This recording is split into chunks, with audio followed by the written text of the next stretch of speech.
Hi friends, myself Sainath Lambade, and today we are going to discuss about the gametogenesis.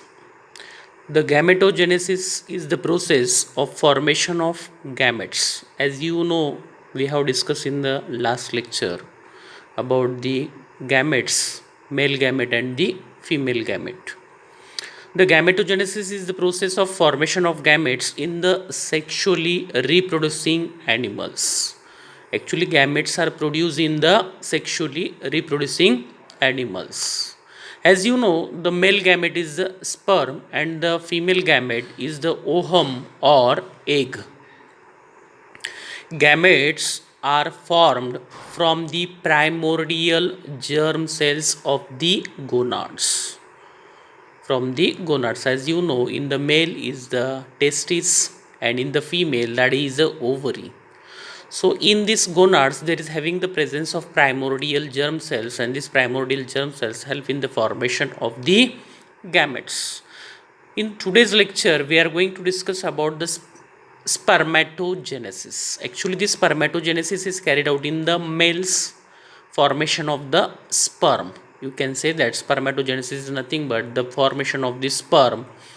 The process of formation of male gametes, sperm or the spermatozoa, the from the germinal epithelium of the testis is called as a spermatogenesis. So very simple, the formation of the sperm in the male gamete, that is also called as the sperm or the spermatozoa, from the germinal epithelium of the testes and is called as a spermatogenesis. The production is carried out from the germinal epithelium.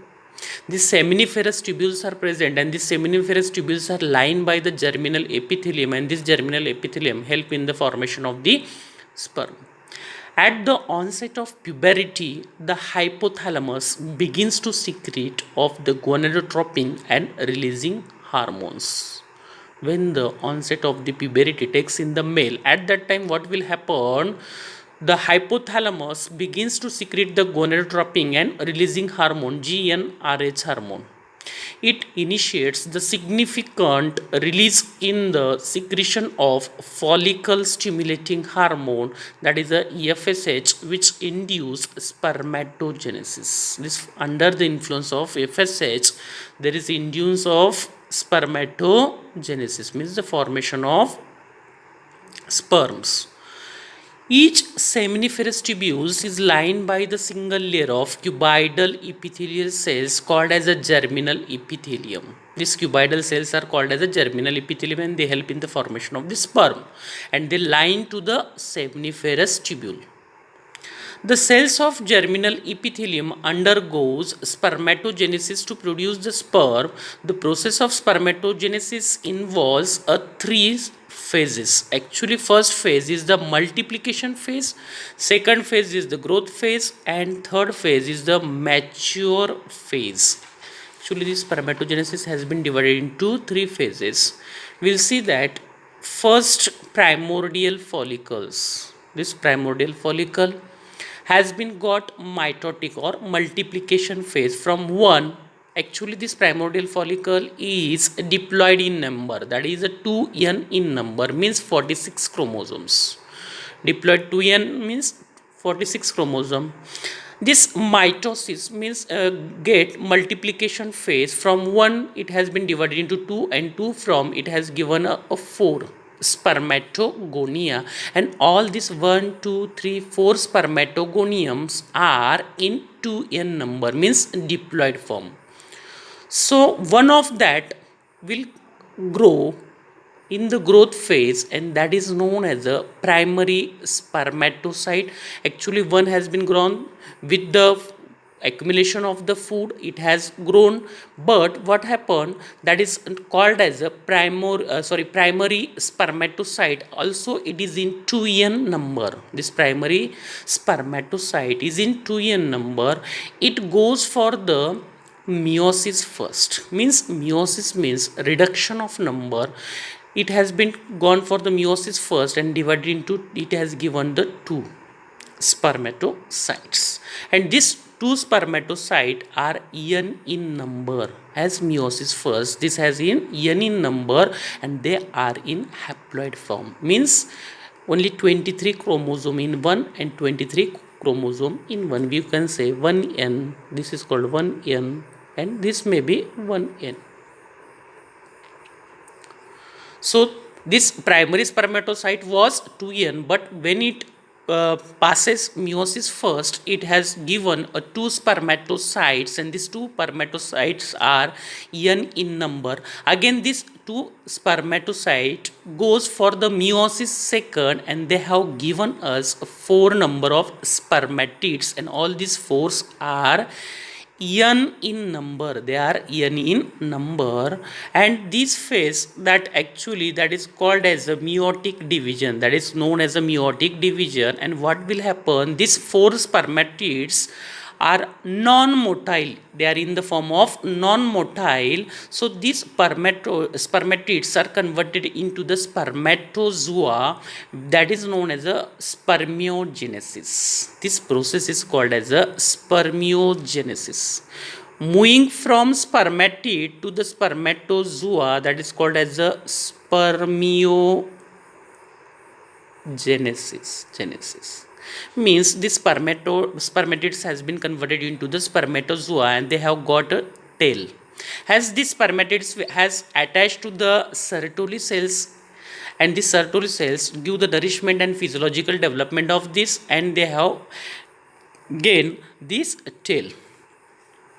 This spermatogenesis, after this multiplication phase, primordial germ cells 2n number seminiferous tubule undergoes repeated mitotic division to produce a large number of spermatogonia. These spermatogonia are 2n number, and each spermatogonia is diploid and with 46 chromosome, as I have explained you. In growth phase, what happens? Some of the spermatogonia stop dividing and grows in size. These are the four, and one of them had got developed into the primary spermatocyte, and this primary spermatocyte is in 2n number, that is in 2n number due to the accumulation of the food. Then third, that is a maturation phase. This is a maturation phase. It involves the meiotic or reduction division. In the maturation phase, what happen? There takes a place of meiotic, means reduction number. This 2n is divided into 1n number, that has been come into the 1n number. And we'll see this spermatocyte undergoes the first phase of meiotic division and meiosis first, leading to the formation of two haploid means n number of cells called as a secondary spermatocytes, and which are within 23 chromosomes. They are, means they are haploid, means they are having the presence of 23 chromosomes in them. The secondary spermatocyte undergoes a second phase of meiotic division to produce four haploid spermatids. They have produced four haploid spermatids, and this spermatid is non-motile. I have told you that are the non-motile and non-functional. It get transformed into a functional spermatozoa by this process called as a spermiogenesis. As the spermatids has been converted into the spermatozoa, this process is called as a spermiogenesis, and during this phase, this process of change, the spermatids remain held to each other and to the Sertoli cells by these cytoplasmic bridges. To convert the spermatids into the spermatozoa, the spermatids are attached, their heads are attached to the Sertoli cells. They are also called as the nerve cells by the cytoplasmic bridges, and these sperm heads remain attached to the Sertoli cells and their tail hanging in the lumen of the seminiferous tubules. As I will draw for you one. See this seminiferous tubule, TS of seminiferous tubules, and this pyramidal shape like cells, they are called as Sertoli cells. Sertoli cells, and these bundles of sperms are attached to the Sertoli cells for taking the nourishment, and there these cells are present in the lumen. Lumens means empty space in that particular tube. Then during this spermiogenesis, length of the spermatids increases. This length of the spermatids has been increased, and centrioles, as a centriole, as you know, that it helps in the cell division, are rearranged as a primary and the distal centrioles. In the sperm there is having the presence of two centriole. First is called as a primary and second one is a distal centriole. You may say it is a proximal and distal centriole. Mitochondria become spirally coiled. The mitochondria which is present in the sperm, that become a spirally coiled, and acrosome is formed from the Golgi complex.